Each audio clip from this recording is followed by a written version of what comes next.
एक बार भगवान बुद्ध जेतवन विहार में रह रहे थे। भिक्षु चक्षुपाल भगवान से मिलने के लिए आए थे।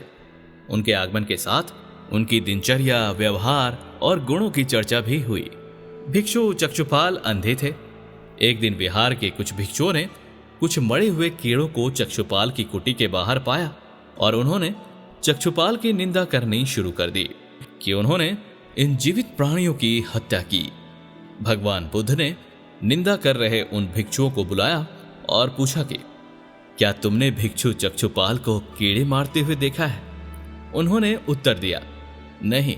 इस पर भगवान बुद्ध ने उन साधकों से कहा कि जैसे तुमने उन्हें कीड़ों को मारते हुए नहीं देखा, वैसे ही चक्षुपाल ने भी उन्हें मरते हुए नहीं देखा और उन्होंने कीड़ों को जानबूझकर नहीं मारा है, इसलिए उनकी भर्त्सना करना उचित नहीं है। भिक्षुओं ने इसके बाद पूछा कि चक्षुपाल अंधे क्यों हैं? उन्होंने इस जन्म में अथवा पिछले जन्म में क्या पाप किए?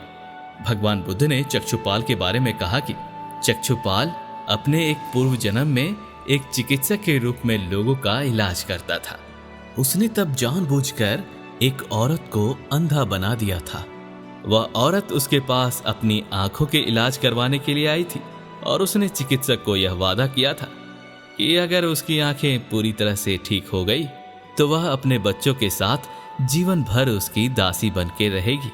चक्षुपाल ने उस औरत का इलाज करना शुरू कर दिया और धीरे धीरे उस औरत की आंखें पूरी तरह ठीक हो गई।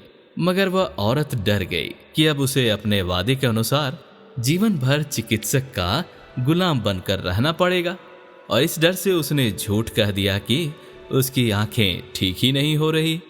चिकित्सक समझ गया कि वह औरत अपने वादे से पीछे हट रही है और बदला लेने के लिए चक्षुपाल ने उस औरत को एक ऐसी दवा दे दी जिससे वह जीवन भर के लिए अंधी हो गई और अपने इस पाप के कारण चक्षुपाल को अगले कई जन्मों तक अंधा बनकर पैदा होना पड़ा। चक्षुपाल के पूर्व जन्म की कहानी सुनाने के बाद बुद्ध ने अपने शिष्यों से कहा, मन ही मुख्य है। इंसान की सभी प्रवृत्तियां मन से ही पैदा होती हैं। कोई भी इंसान अगर अशुद्ध मन के साथ कुछ बोलता या करता है तो दुख उसी तरह से उसके पीछे चलने लगता है। जैसे बैलगाड़ी के पहिए बैल के पैरों के पीछे पीछे चलते हैं। ये कहानी हमें यही बताती है कि अनजाने में बिना किसी बुरी भावना से यदि कोई गलत कर्म हो जाता है तो वह पाप नहीं कहलाता। जैसे चक्षुपाल ने अनजाने में जीवों को कुचल देने का काम किया, वो पाप नहीं था क्योंकि उसने किसी गलत भावना से ये कर्म नहीं किया था।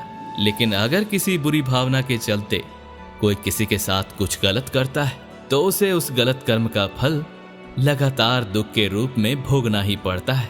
जैसे चक्षुपाल को भुगतना पड़ा, कई जन्मों तक उसे अंधा बन के पैदा होना पड़ा।